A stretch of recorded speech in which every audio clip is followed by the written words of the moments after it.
ღამით მოსკოვის ოლქი და რუსეთის სხვა ქალაქები ჩაბნელდა. ელექტროენერგიის გათიშვის ოფიციალურ მიზეზად ელექტროსისტემაში საგანგებო სიტუაცია დასახელდა, თუმცა ცნობილია, რომ უკრაინული დრონები ერთდროულად ათობით ქალაქს უტევდნენ. პენზას, სარატოვისა და სამარის აეროპორტებში ფრენებით შეიზღუდა.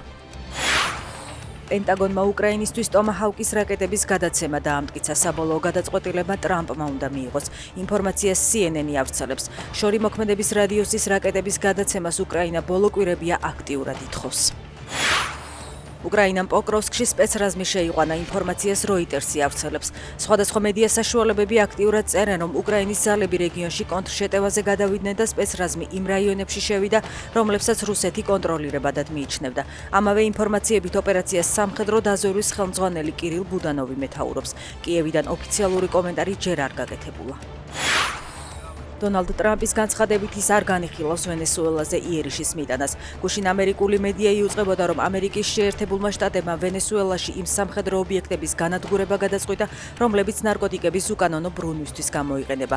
მადურომ კი სამხედრო დახმარება რუსეთს, ჩინეთსა და ირანს თხოვა.